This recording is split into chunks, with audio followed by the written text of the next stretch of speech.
Hey, how are you? It's Corey from New England here. Crummy day. You know, it's mid-March. Well, it's actually almost the end of March now, but you know, crummy day. I figured I'm inside, not being able to work outside today, so I figured I would take advantage of this. And you know, this time of year I traditionally start to get my gear kind of looked at and ready to go. And I figured this morning would be a good time, an opportunity to make a video on this. You know, you could own the best tackle in the world.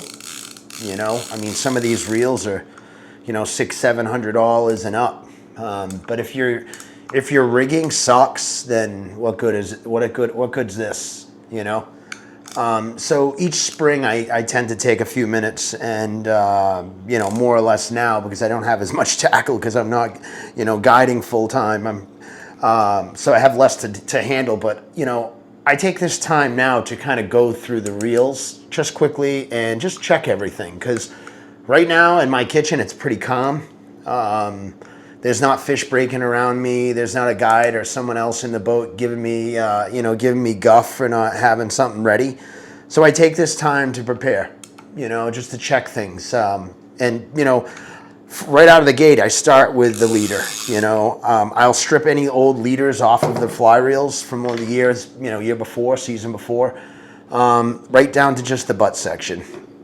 And then to me, this part of the fly line and leader, you know, is the most integral part. One, the butt section is, you know, basically transferring all the energy that's coming down the fly line and stopping, and it's helping turn that fly over, you know. So traditionally this mono is going to be heavy. For me, I primarily fish for striped bass with the fly rod here in New England. And we do target large fish. So, you know, more often than not, my butt section is going to be anywhere between 10 and 15 inches long. And it's going to be probably 50 to 60 pound leader, you know, mono. And again, you know, I don't use the welded loops that come with the fly lines. I'm sure they're fine. I just prefer to not use them. So when I get my fly lines, I usually cut that welded loop off, and I'll put I'll take the fly line and I'll loop it over itself, and then I'll do a nail knot. So you're essentially doing a nail knot on two parts of the fly line, doubled over. But I will say this, most often than not, and I'll throw a close-up video or a picture in there of the leader, but you know, this one's nice and clean because I kind of re-rigged this in the fall. We had lost a fly line, sadly, to a prop, and I had to just throw this line on quick. So this leader is pretty new. But if you look at some of this older stuff here, like this one, for instance, you can see here, I mean, you know, this thing's haggard. I mean, look at the end of this. Like, I don't know, I apologize, the camera's not great for close-ups, but, you know, this is what I consider mono fatigue.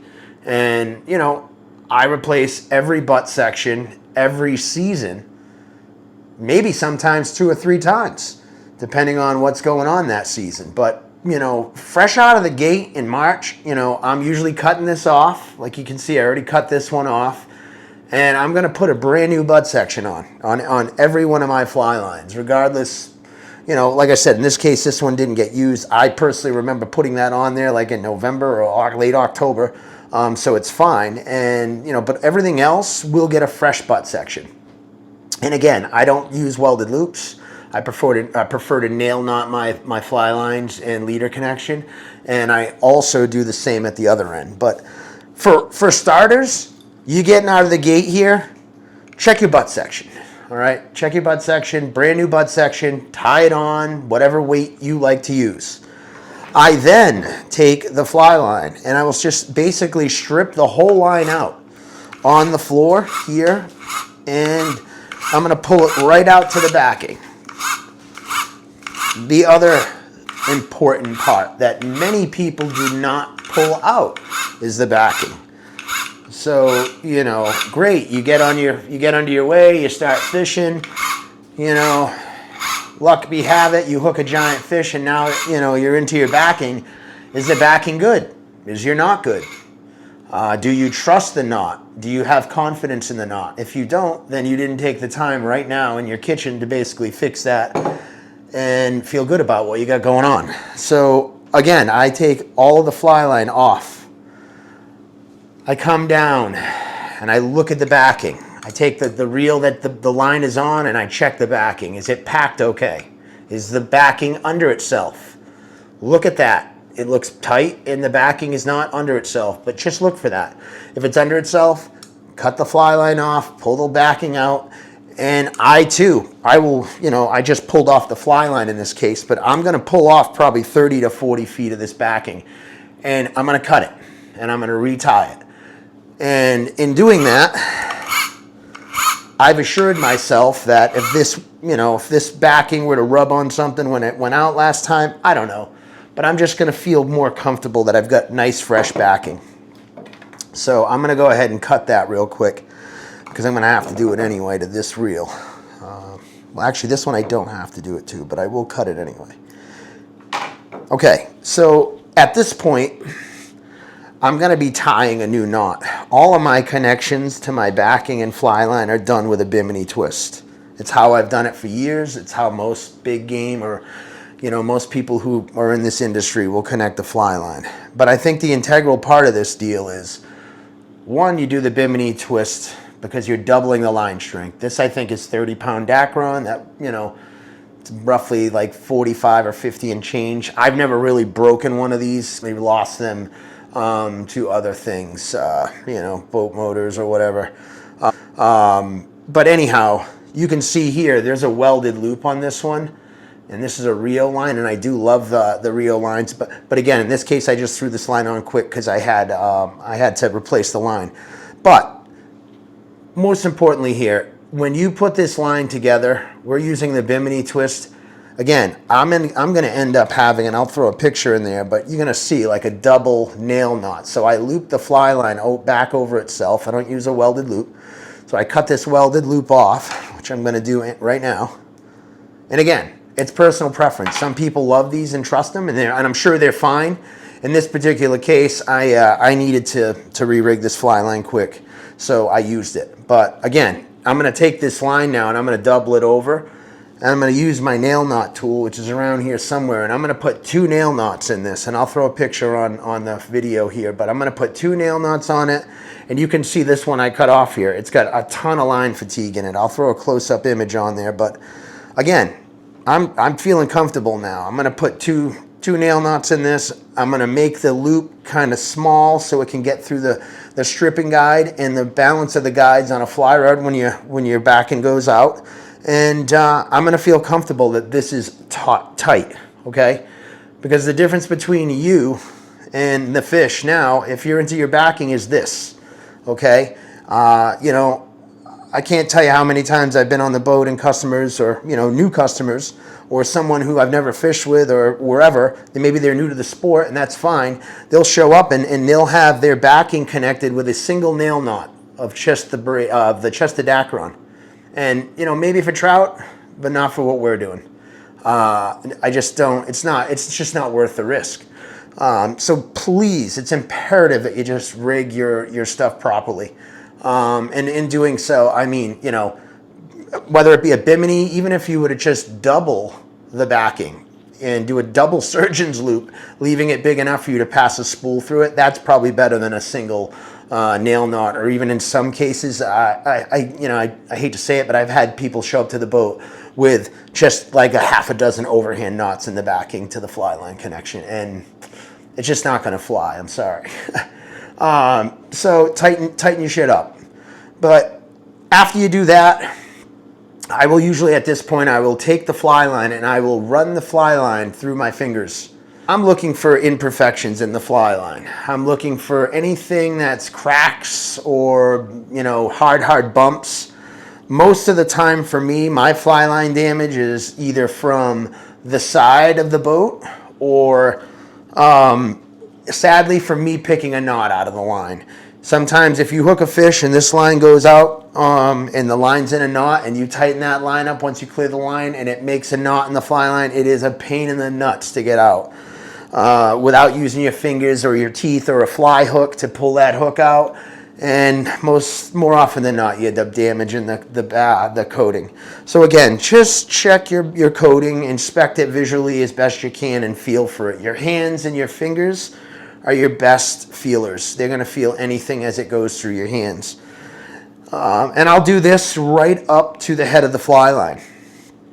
And I can see right in here, this is a new line. I can feel right here. This is probably an area that had a knot, because I do remember it got knotted up. And again, we were just on the fish that particular day, and I know this one had a few knots in it that went out of the guides. But anyhow, I'm just about onto the head of the fly line now. So right here, you know, this is where the head of the fly line and the running line meet, and I'll check that visually. A lot of times it's just a seamless connection. You can see where the transition is. And I'll just, again, this part of the line is what's doing a lot of the work. It's taking a beating. So I like to check the head. You know, this is what's going to transfer all the energy down that fly line during a cast, lands in the water.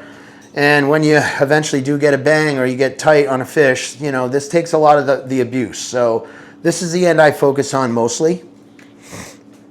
And this line, again, is brand new. I don't expect to have too many issues with it. Okay, and then we get to the end here. And again, this one here is brand new. I'm gonna leave it on here, and I'll redo the business end down there where the backing is. But that's a nice fresh nail knot with the fly line doubled over. And then we have a nice, about 13 inch or, you know, a foot or so of 60 pound. I primarily use 60 pound for most of my stuff. We're fishing for striped bass, mostly big ones, as big as we can get anyway. And I just don't want to compromise or have somebody lose an opportunity at a big fish due to using light leaders. So I'm traditionally going straight 30, straight off this is 60. I loop it here, and then I'll have a shot of 30. You know, it depends. I'm not, again, there's no science to it for me. It doesn't have to be a 20-foot leader or even 12 for that matter. If they're going to eat it, they're going to eat it. So right here, loop it off, a nice, you know, double over loop, pull it through itself, and then we usually put the straight 30 off of that. But in doing so, you know, you're using a heavy leader, and it's putting a lot of strain on these loops. So, you know, I'll check this part, the butt section. I will check this, you know, especially if we're getting some bigger fish, I'd like to check it, or if fish have been rolling up in the leader, or sometimes, sadly, this will even get wind knots in it. If that's the case, naturally, you know, replace the whole thing. But in this case, it's new. But if this has any abrasion on it or anything that feels like it's compromised in any way, just replace it. And that's about it. I don't actually put any 30 on now, but I will go ahead and I'll put a new bimini in this backing here, because I do feel like it's fine. And I'll go ahead and put a nail knot or a double nail knots on the end of that, and then I will reel this line back on it. I'm going to go ahead and do that on all my reels now, because again, it is that time of year, and you know, this stuff just has to get done. But it's imperative. It really is. A lot of people ask me, you know, what's the difference of you having one of these really nice reels, you know, and again, you could have some of the best tackle in the industry, but if your rigging is not tight, it doesn't matter. So just take a little time and just check your stuff. You know, check your knots, check your backing, check your connections. This way you feel comfortable going into the season that when you do catch that big fish, which is probably inevitable, you're ready. You know, you're just ready. And, you know, honestly, from that, use good hooks, use good flies, and just check your knots. I think for me, that's one of the biggest things I've had with all the years I've been doing this, is just check your terminal stuff.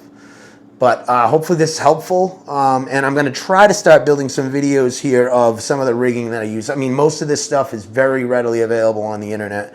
Again, bimini twist and the nail knot and some of the other knots that I use. But I think the video is more so just to kind of give you a heads up and maybe a reminder to just take a few minutes while you're, again, in your home or on your boat at the dock or wherever you are. Just check your stuff. Check your stuff and make sure that it's tight. Roger that. Good luck, and catch you on the water.